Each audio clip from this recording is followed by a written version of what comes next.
Hello, everybody. Mike from Southern California again, and you're on the mic. So, simply put, today we're going to cover some of the Kitchener drama that's been going on over the weekend recently. So, for those of you who don't know, at the end of the month here, Saturday, February 29th, and Sunday, March the 1st, up in Kitchener, Ontario, Canada, Kitchener Comic Con is going on. Now, as such, what they did was they decided to invite Vic Mignogna to the convention, which is being held at the Kitchener City Hall. Of course, I will also be covering this the week leading up to that weekend on my anime convention um, preview as well. But considering this is a pretty hot topic right now, I figured some stuff needs to be said here as well. Because since Vic's announcement, we've seen Kick Vic out in full force. Them trying to force Kitchener Comic Con to to break their contract with him and disinvite them. They have stood their ground and have not, you know, in light of the fact that there have been no actual police reports or no proof whatsoever that Vic has done anything wrong. Um, yeah, the typical thing is this very loud minority just figures if they keep yelling loud enough that Vic's a predator, that eventually people are going to believe them. I believe that's the definition of insanity, by the way, or one of the definitions of insanity. Um,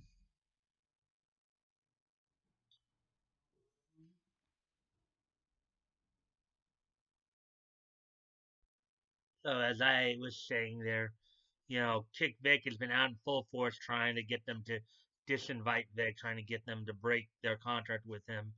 Um, the stuff that they've been doing, you know, basically first off, some of the key Kick Vickers like Mars Girl and LJ Montel have come out and said, "Oh, how first off they gone after City Hall, the venue for the convention, saying, well, how can you people let this con operate when they're inviting this predator? Even though no proof whatsoever, they just keep saying it. Now, the KitchenerCon staff and KitchenerCon staff and the city hall have both said, "Hey, look, there's no evidence, no police reports, no evidence whatsoever. You know, where sorry guys, but he's still coming. They've stood their ground and power and credit to them. I'll be quite honest. I'm in Southern California, so I'm a little far away. But if I was closer to the area, I'd probably consider going just to spite Kick Vic. um, well, I mean, obviously, I'd want to see Vic myself as well. But I mean, if anything, I think for a lot of people, it would just make them want to go more for that very reason. Just stick it to Kick Vic, but it's not really a very good reason to go to anything, but that's just human nature to think that way sometimes. But let's see, what are some of the other things that Kick Vic has done? Well, there was a cosplayer who was originally scheduled to be there, who essentially decided to break her contract with Kitchener Comic Con by saying that because of the fact they invited Vic, that she will not attend. They basically told her, okay, fine, don't let the don't let the doorknob hit you in the butt. I kind of wish that we could have discussed this a little further and compared notes, but hey, if that's what you want to do, that's on you. And I'd call that a good call on Kitchener Con's part. You don't need people like that at your conventions, anyways. Um, we also had another disturbing little thing happen. So I guess there's a Kick Vicker who on Twitter goes by the name dark droids or something like that, who essentially threatened a cosplayer going who is going to Kitchener Comic. And he basically threatened her and basically told her that if she attended the con, he was going to try to assault her. This is somebody on Kick Vic who did this. You know what the hypocrisy abounds, people. Okay, Kick Vic is really just stirring all this trouble because they're saying, well, Vic's a predator, Vic's a predator, Vic's a pedophile, Vic's a pedophile.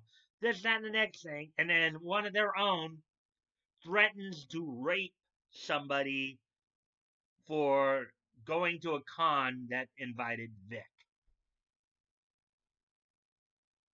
Just go to show you how loopy the logic is in Kick Vic.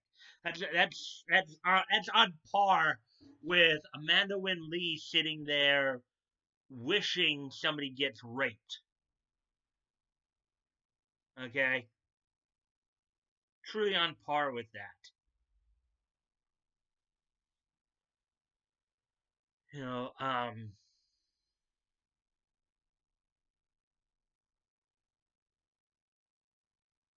let's see. So now, what happened? What ended up happening in that situation? The cosplayer did contact the con, did forward them the messages. So, Kick Vic, take notes here. This is actually how you should handle this situation. Okay, okay. Your own goofball direct messaged her. She forwarded those DMs to the people to Kitchener Comic Con. They assured her there'd be security there. They also assured her that if she was not, if she did not feel safe, or her or her friends felt unsafe, they go to certain areas, and I know all cons have this. They have areas where, okay, if you feel like you're in an unsafe situation, you can go to this place, and there'll be security guards. They're licensed security guards who will who and I'll get to why I say licensed security guards in a moment. Um, who can help them in the situation. If somebody is following them, they can, deal with them accordingly. And if not, at least then they have some safety. And if somebody was following them, and let's say the security guards you know, didn't get a chance, maybe when the cosplayers go to the security guards, if they are being followed, maybe the follower thinks twice about doing something. So it kind of makes you to wonder, though, why anybody with Kickvick would even think of saying something like that. Just to prove a point? What point? That you're a bunch of assholes? uh, yeah. Our point is Vic is a sexual predator. So, in order to prove that point, we're going to threaten to and possibly rape somebody to prove that Vic is the predator. Great logic, guys. Great logic. Duh. Okay, so then as um as as and now shout outs of course to Come Geek Some. He's been covering this a lot as well. Let's see.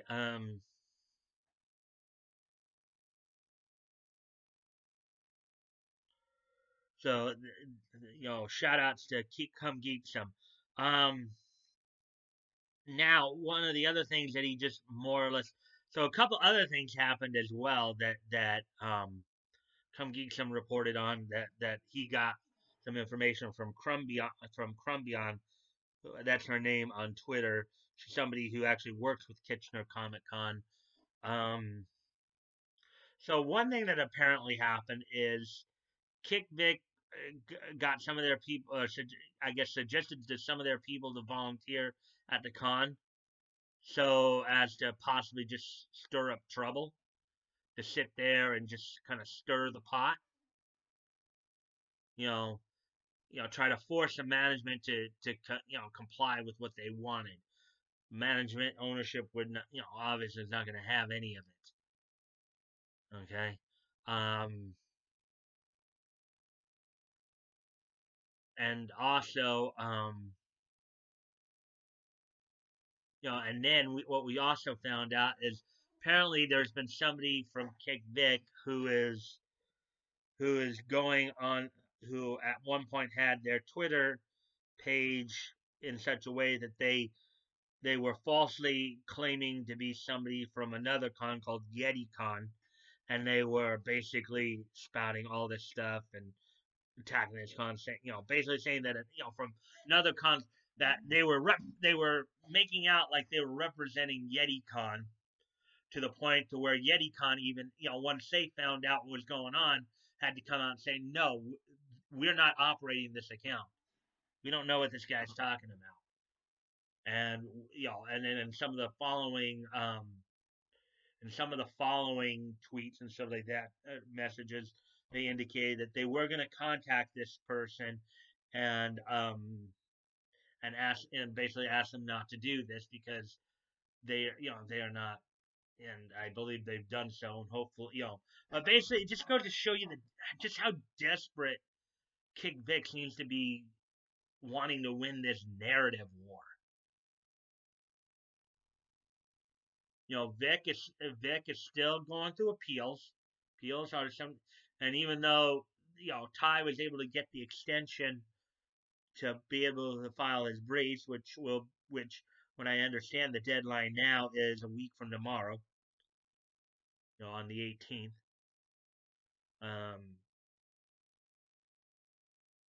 There's a standard procedure, so there's nothing really, you know, nothing new in the case. So there's nothing new in the case. It's in the hands of the appeals courts now. It's just a matter of just right now. It's just a lot of procedural stuff going on right now in terms of getting the briefs together, getting the briefs submitted. So Kick Vic is trying to take this opportunity in this lull to try to just pound and reinforce, their narrative and trying to win the narrative war. But since they really have no actual hard evidence like police reports, and that's another issue too, if Vic if Vic had done all that they're saying that he did, right? That he did all this terrible stuff you say he did, then why not go to the police when it happened?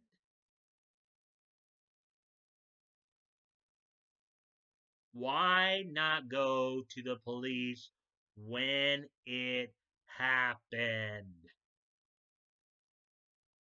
You'd have more credibility if you'd done that, but you have none.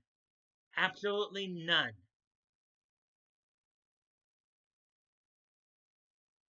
And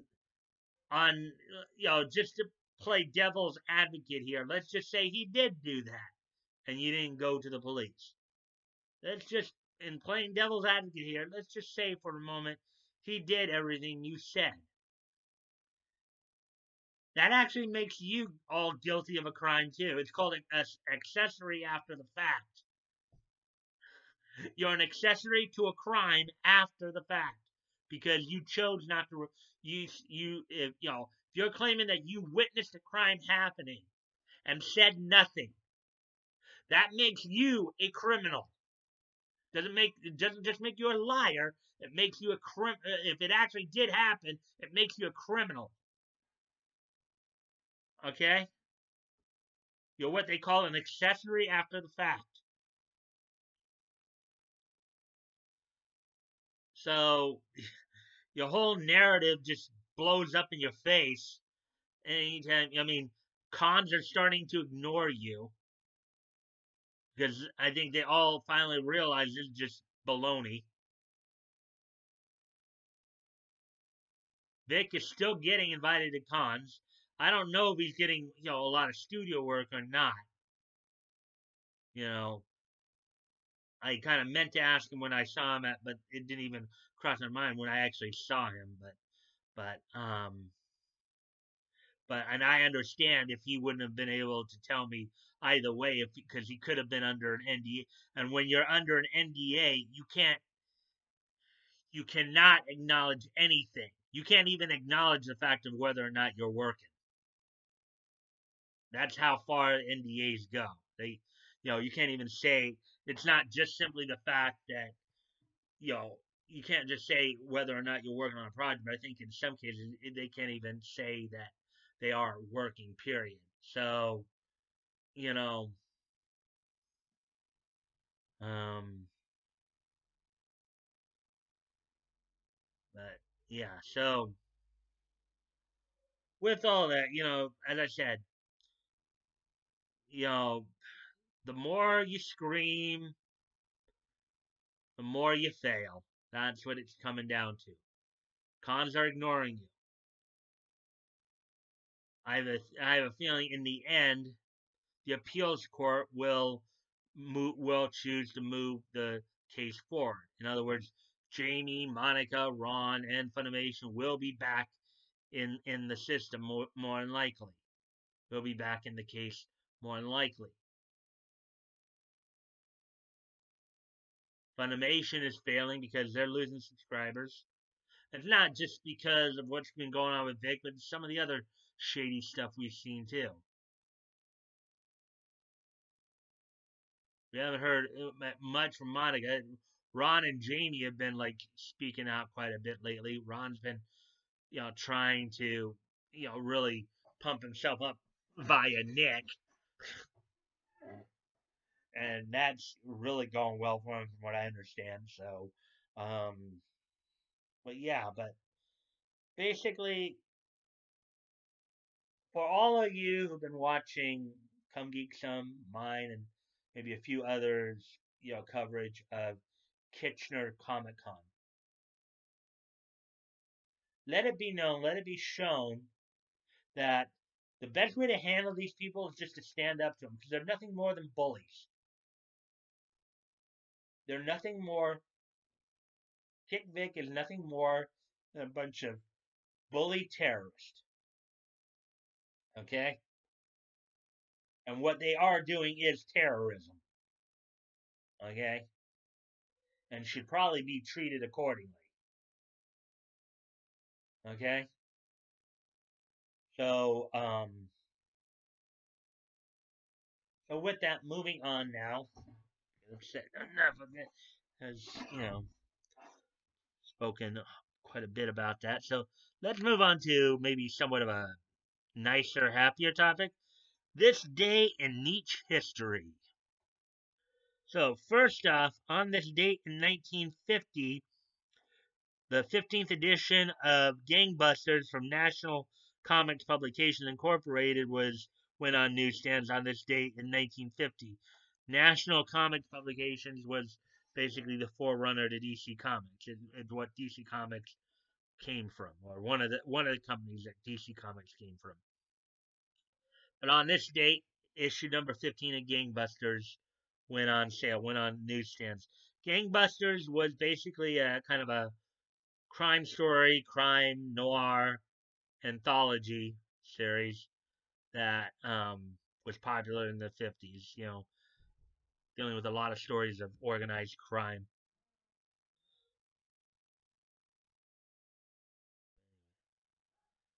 Okay, so with that, let's move on from there.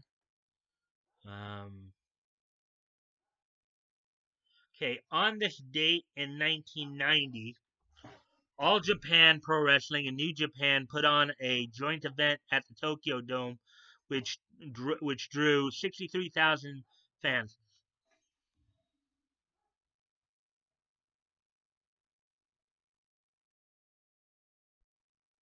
Okay, so they had a joint event at Tokyo Dome that drew 63,000 fans. Some of the top matches included Antonio Inoki and Seiji Sakaguchi coming out of retirement to defeat Masa Chono and Shinya Hashimoto in a tag match. Genichiro Tenryu and Tiger Mask 2 defeating Riki Choshu and George Kano. And then IWGP Heavyweight Champion Big Van Vader retaining his title by battling Stan Hansen to a double countout. So that's all that would happen on this day in 1990, in which All Japan and New Japan um, put on a joint event at the Tokyo Dome. And then finally we come to 2004. 2004 Tokyo Pop licensed the English language release for of Get Backers, and started the first of 27 volume, the release of 27, the first of 27. Okay,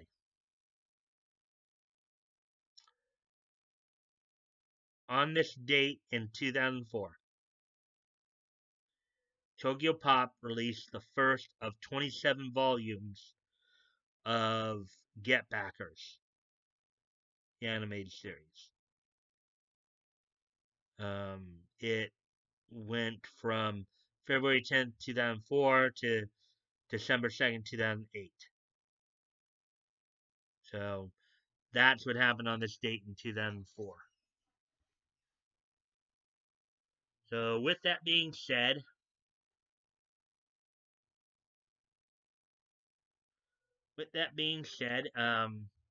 guys want to contact me directly, you can check out my Discord. You can DM me on my Discord. Check it out if you'd like. You can join if you'd like. I'm also promoting a bunch of different dub companies, because as you know, Funimation is not the only game in town. Um, Still promoting the GoFundMe's. As always, guys, never feel like you have to donate. If you have the means to and on your heart to do so, please consider donating. If you've already donated, please consider donating again. And if you cannot donate, you can still help out the cause by sharing the link. Because you never know, after all, sharing is caring. And, maybe somebody in your circle of friends will say, yeah, I want to help out too. And if you like this content, please consider liking, commenting, sharing, and subscribing. I will generally get back to you pretty quickly. Because I always love the conversations, as long, of course, as they're civil and respectful. And